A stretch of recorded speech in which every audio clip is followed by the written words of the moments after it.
Carta's primary intent is to ensure the continuous supply and convenience of customers, provided that they meet their obligation to the distribution utility. It was first drafted on December 2003.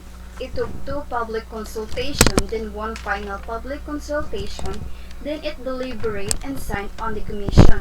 It was on July 4, 2004 when it is published in leading newspapers and took effect 15 days later on, July 19 to be specific. In this video, I hope it will be beneficial for everyone, especially for those who needed the information badly. In this Magna Carta, there are 40 articles that we will discuss right now, but I will just make some of it to save time, so here we go. Article 1, this is the title of the provision. It's known as Magna Carta for Residential Electricity Consumers. Article 2 comes the definition of terms. First, the distribution utilities. They are the electric cooperative, private corporation, government-owned utility, or existing local government which has an authority authorized by law to distribute electricity to end users. End users or consumer or customer, a person who is registered customer of the electric utility being supplied with electricity. Bill deposit. A deposit required from end users by the distribution utilities for 1 month to guarantee payment bills. Billing adjustment. Amount charged to the consumer of the unbilled electricity consumed resulting to stoppage or defect in meter, provided that there is no evidence of tampering. Connection point. Point of connection of the user system to the distribution system. Differential billing. Amount charged to the consumer of the unbilled electricity illegally consumed.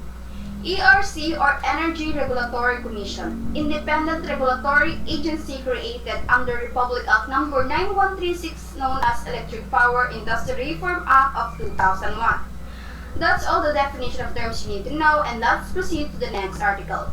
Article 3, its applicability. As the title implied, this is only may apply for residential consumers, no more, no less.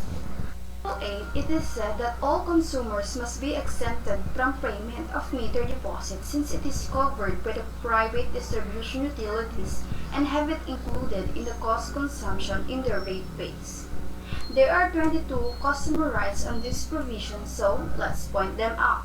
In Article 4, we will tackle the basic rights of a consumer. Some include all consumers have the right to have a quality, reliable, safe, affordable, and regular supply of power, to be given a transparent, non-discriminatory, and reasonable price of electricity consistent with the provision of Republic Act 9136, to be informed and given adequate access to information on matters affecting the electricity service of the consumer concerned, to know and choose the electric service retailer upon the implementation of retail completion. In Article 6, a customer has the right to be connected to electricity service if he or she had full compliance with the distribution utility and local government unit requirements. If the said owner isn't the owner of the premises sought to be energized, he or she must submit an undertaking from the owner implying that the latter will be responsible to the applicant for any unpaid regular monthly bills after the applicant leave the premises. If this happens, the customer or the owner have the right to electric service despite of the unpaid bills of the previous tenants. Article 7, right to a refund of bill deposit. Customer who paid bills on time for 3 consecutive years of bill deposits 1 month after applying for this purpose. All installed meters must be tested and must be adjusted to zero error as much as possible before installation. For proper installation, the meter shall be located outside of the building and shall not be more than 3 meters, no less than 1.52 meters from the ground for it to be easily repaired or inspected of any authorized person. The customer has the right to demand the production of the meter test report containing the findings of the authorized person who tested the said meter. In doing so, you may feel safe regarding to the cost of your electricity. In terms of meter testing, we have the right to require it to the distribution utility once every 2 years, but it's also possible to go more than once in 2 years. But the ERC may charge testing fee if it is found to be within the tolerable limit. Kumbaga, ikaw ay tamang hinala lamang. And if the meter testing showing that it was indeed fast without any evidence of tampering, the customer has the right to claim refund because of overbilling. And if the meter have an offensive traits, it should be confiscated and placed in suitable container, properly identified and sealed by the officer of the law, and should only open only for testing by the ERC's duly authorized representatives.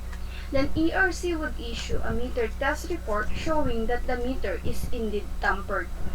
Customers have the right to complain concerning to the electric service.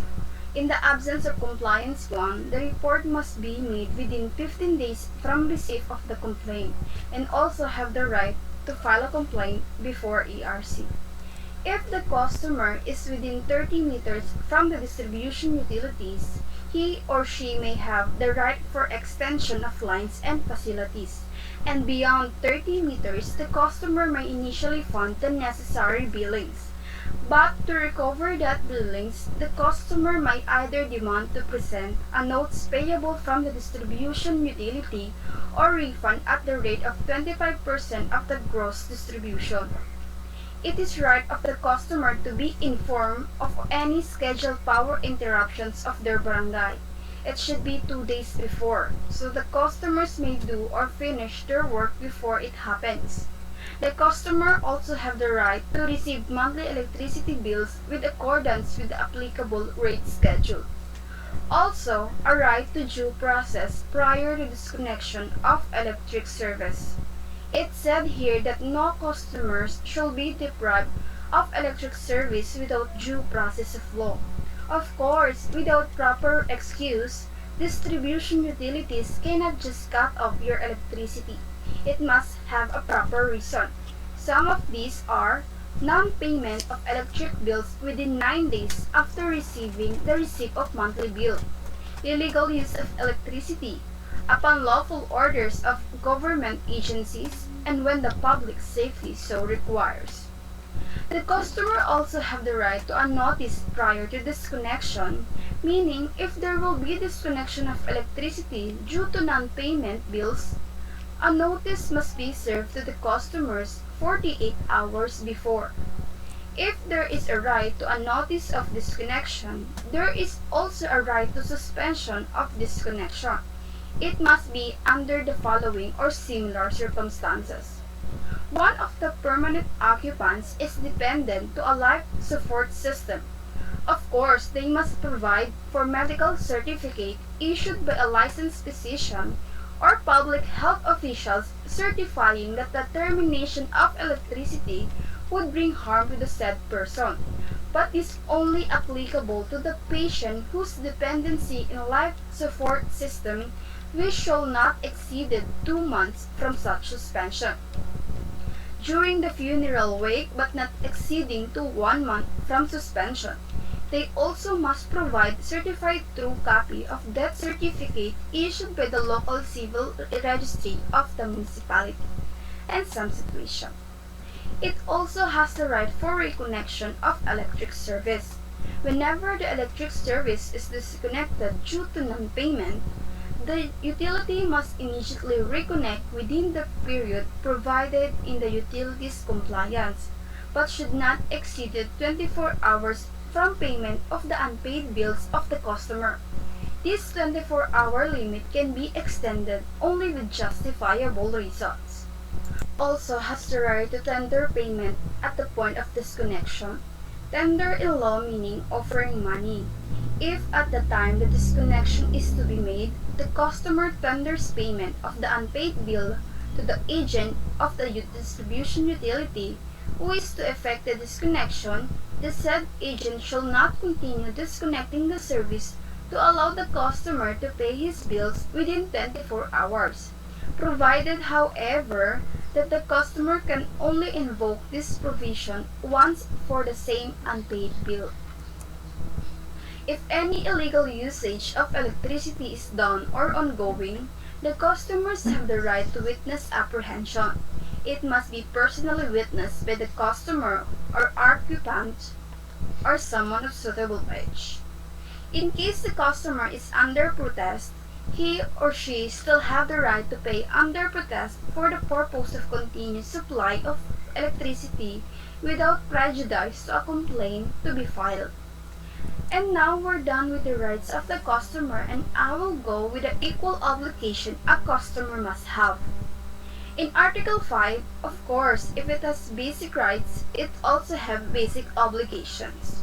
In this article, all customer must comply with the following: to observe the terms of his contract, including, among other things, paying monthly electricity bills promptly and honestly, to allow faithful and accurate recording of consumption, to allow any utilities employee or representative to allow inspection, installation, or removal of electricity apparatuses in his or her premises, to take proper care of the equipment, to inform authorities of any misconduct, and also to cooperate of the efficient use of electricity. Of course, the customer shall allow authorized person of distribution utility to inspect, install, and remove of electricity apparatuses in his or her premises. That's one of the obligations of the customer, provided of course that the said authorized person has the proper identification card. If necessary, the customer shall allow the construction of poles, lines, and circuits with his or her premises for convenient purposes. Affiliates to the right to a monthly bills, the customer also have the obligation to receive monthly bills and obligation to pay it. Not just that, but also the billing adjustment and the differential billings. I know this kind of obligation is the one thing we want to avoid if necessary, but sadly we cannot. The customer should pay the bills not later than 9 days after receipt of the monthly bills unless you want to be disconnected to electric service. As a proper citizen, we are obligated to not commit illegal use of electricity, no tampering of lines and circuits, no salt, sugar, or other elements that may result to inaccurate readings, no hole in glass cover, no alteration, mutilation of wires, and no to destroying apparatuses.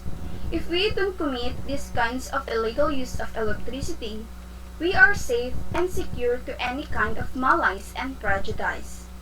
Chapter 4 are all about final provision, like implementation, violation, effectivity, and separability clause and repealing clause. Nothing much to say here, but remember this: any kind of violation in implementing under this provision shall be subject to penalty.